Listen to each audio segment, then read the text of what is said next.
My name is George Patterson, I'm 67 years old, and until 8 months ago, I owned what my grandson called a dinosaur phone, one of those flip phones that could only make calls and send texts if you were patient enough to press the number keys multiple times for each letter. I was perfectly content with it. I didn't see why I needed anything more complicated. Then my wife died, and suddenly I needed everything to be more complicated. Anything to fill the silence. Margaret and I were married for 42 years. We met at a library. She was the librarian, I was the guy who kept checking out books about woodworking and furniture restoration. She finally asked me if I was planning to build an entire house one book at a time. I asked her if she'd like to come see what I'd already built. 6 months later, we were married in her parents' backyard. We had a good life. Simple, quiet, happy. No kids. We tried for years, but it wasn't in the cards for us. We had each other, and that was enough. We had our routines. Coffee together every morning at the kitchen table. Sunday crosswords. Evening walks around the neighborhood. 42 years of small, beautiful moments. She died of a stroke on a Tuesday morning. One moment she was laughing at something on the news, the next moment she was gone. The doctor said she didn't suffer. That was supposed to be comforting, but it just made me angry. I didn't get to say goodbye. I didn't get to tell her I loved her one more time. She was just gone. The first few months after were the hardest of my life. I'd wake up and reach for her side of the bed. I'd brew 2 cups of coffee out of habit. I'd start to tell her something and turn around to find an empty room. The house we'd filled with 42 years of life together suddenly felt like a museum. Everything was exactly as she'd left it, but without her, it was just stuff. My daughter-in-law, Rachel, married to my nephew who I helped raise after my brother died, close enough to a son for me, kept calling to check on me. She'd invite me for dinner, but I usually declined. She'd ask if I needed anything, and I'd say I was fine. I wasn't fine, but I didn't know how to be anything else. One day, about 6 months after Margaret died, Rachel showed up at my door with her 13-year-old son, Tyler. "Dad," she said, she'd called me Dad for years, and I loved it, "we're going phone shopping. Your flip phone is officially retired." "There's nothing wrong with my phone," I protested. "It's 2023, George," Tyler said, grinning. "That thing belongs in a museum. Come on, Grandpa George. Let me teach you about the 21st century." I didn't have the energy to argue. I let them drive me to the phone store, where a teenager who looked like he was 12 tried to explain the difference between various smartphones. I understood about every third word he said. "We'll take the iPhone," Rachel said decisively. "The simple one. And yes, we want the screen protector and the sturdy case because he's going to drop it." "I'm not going to drop it," I said. I dropped it in the parking lot before we even got to the car. That first week with the smartphone was humbling. I've built furniture from scratch, I've restored antique chairs, I've fixed cars and rewired lamps and tiled bathrooms. But this little piece of glass and metal defeated me completely. Tyler came over every afternoon after school. He set up my apps, showed me how to use the touch screen. Taught me about swiping and tapping and something called widgets that I still don't fully understand. "Okay, Grandpa George, this is your camera. You just tap this button. See? Now you're taking a picture." I took a picture of my coffee cup. Then my shoes. Then Tyler making a face at me. It felt ridiculous, taking pictures of everything. What was the point? But Tyler was patient. "Now, this is the Photos app. All your pictures go here. And this," he showed me, "is how you share them. You can text them to people or post them on social media." "What's social media?" He laughed. "Oh boy.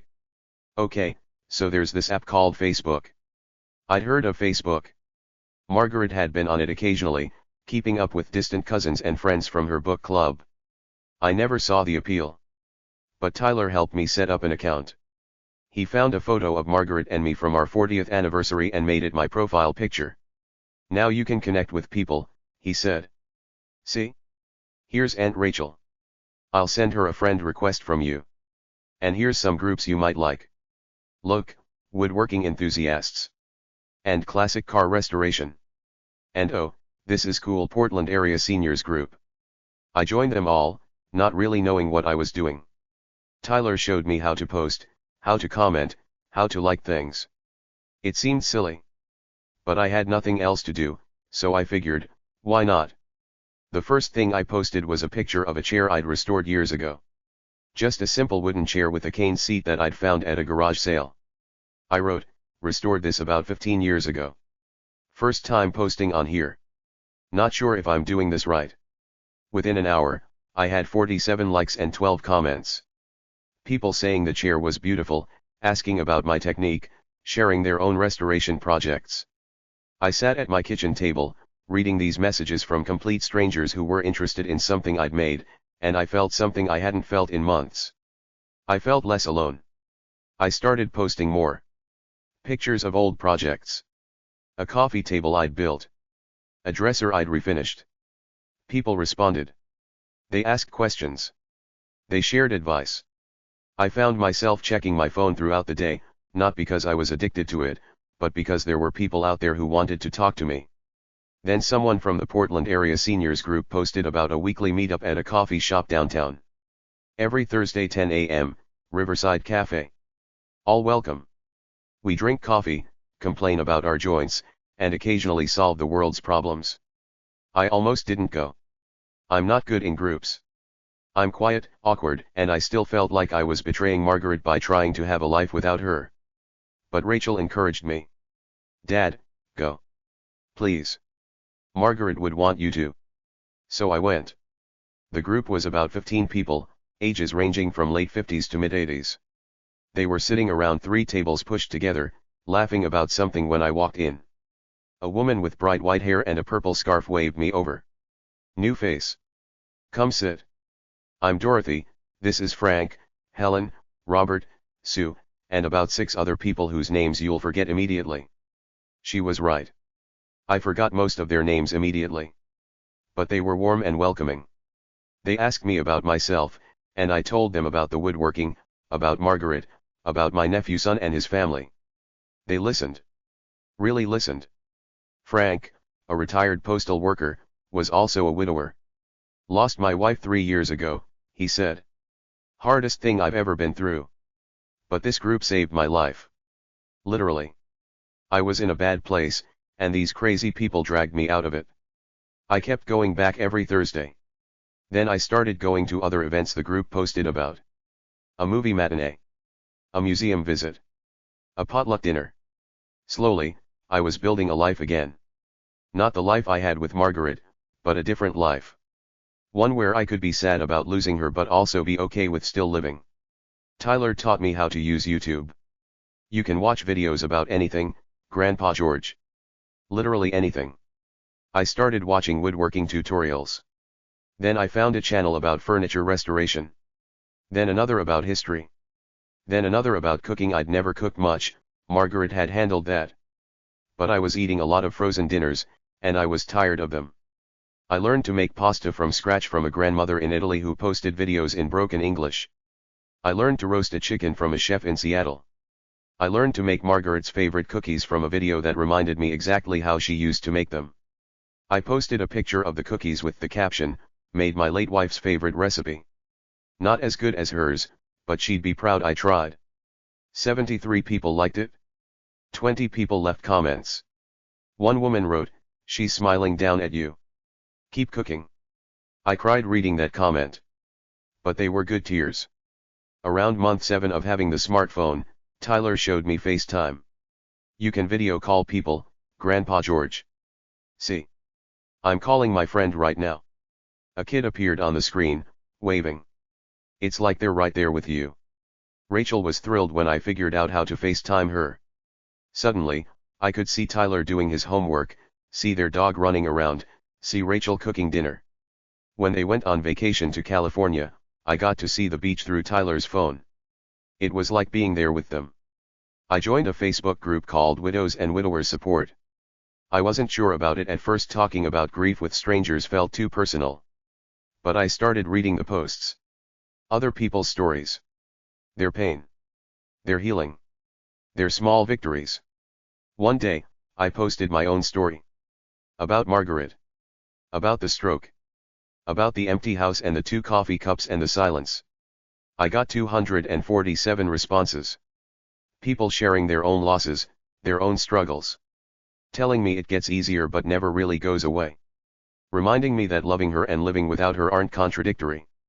A woman named Patricia sent me a private message. I lost my husband 2 years ago. I know what you're feeling. If you ever need to talk to someone who understands, I'm here. We started messaging back and forth. Just talking. About our spouses, about grief, about life. She lived in Denver, so we'd never meet in person, but it didn't matter. She understood. She got it in a way that even Rachel, who loved me and tried to help, couldn't quite get.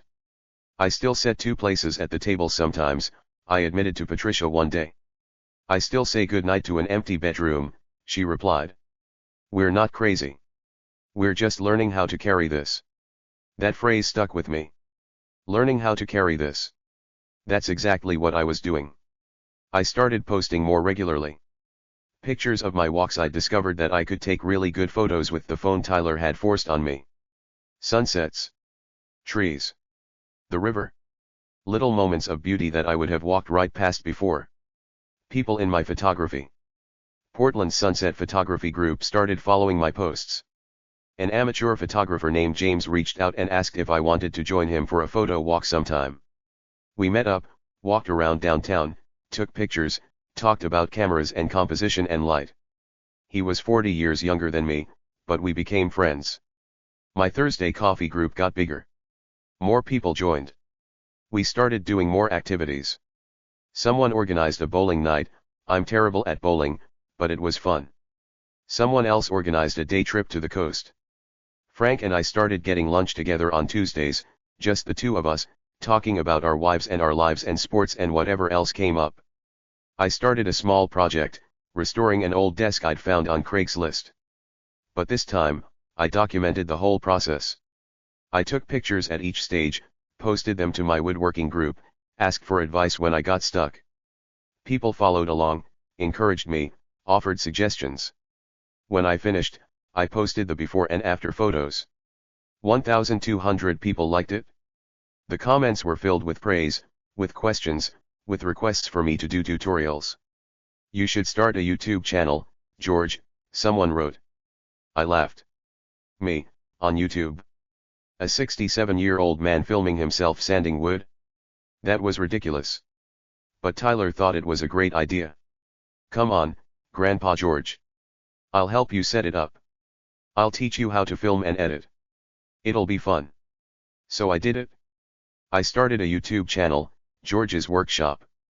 Tyler helped me film my first video refinishing an old side table. I was stiff and awkward on camera, but I explained what I was doing, showed my process, and posted it. 23 people watched it. 23 people. I was shocked. I made another video. Then another. Slowly, people started subscribing. Commenting. Asking questions. Sharing their own projects.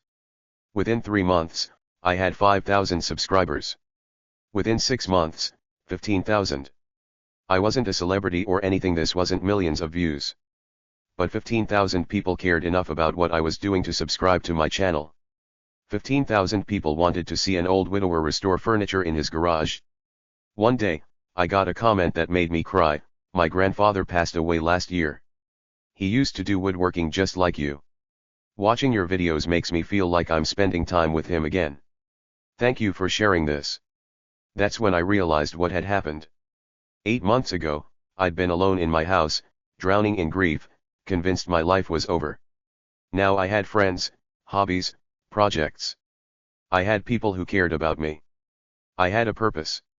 All because my daughter-in-law forced me to buy a smartphone. I'm not going to lie and say I'm completely healed. I still miss Margaret every day. I still have moments where the grief crashes over me out of nowhere. I still talk to her sometimes, tell her about my day, ask her what she thinks about something stupid I did. But I'm also living. Really living. Not just existing, not just getting through the days, but actually participating in life. Last week, the Thursday Coffee Group celebrated my 67th birthday. They got me a cake, sang to me, badly, and gave me a card that everyone had signed. Dorothy gave a toast, to George, who showed up sad and quiet 8 months ago. And who's now the glue that holds this crazy group together. I'm not sure about being the glue, but I do know that these people matter to me. And I matter to them. Tyler came over last night to help me film a new video. While we were setting up, he said, "You know, Grandpa George, when Grandma died, I was really worried about you. You seemed so lost. But look at you now. You're on YouTube. You're on Facebook. You have like 1 million friends." "Hardly 1 million," I said. "Still. I'm proud of you. Grandma would be proud of you too." He was right. Margaret would be proud. She always wanted me to be more social, to make more friends, to try new things. She'd probably laugh at me fumbling around with technology, but she'd be happy that I was trying. I've learned a lot in these 8 months. I've learned how to use a smartphone, mostly. I've learned how to make pasta and roast chicken and edit videos. I've learned how to take a decent photograph. I've learned that grief doesn't have a timeline, and healing doesn't mean forgetting. But the most important thing I've learned is this: it's never too late to start over. It's never too late to try something new, meet new people, build a new life. Even at 67. Even after losing the love of your life. Even when you think everything good is behind you. I still sleep on my side of the bed. I still brew 2 cups of coffee sometimes. I still wear my wedding ring. Margaret will always be part of my life. But I'm also building a new life. One where I can honor her memory while still moving forward. One where I can be both sad about what I lost and grateful for what I still have. This morning, I posted a picture of my coffee cup to Instagram. Yes, Tyler taught me Instagram too. Just a simple photo with the caption, "Good morning, everyone. It's a beautiful day." Within 10 minutes, I had 50 likes and a dozen comments. Frank commented, "See you Thursday, buddy." James commented, "Photo walk this weekend." Patricia sent a message, "Hope you have a wonderful day, George." I finished my coffee, grabbed my phone, without dropping it, and headed out for a walk to take some pictures for my photography group. The sun was shining, the air was crisp, and I had plans with friends later. It was a good day. Margaret would have loved it. And you know what? I'm learning to love it too.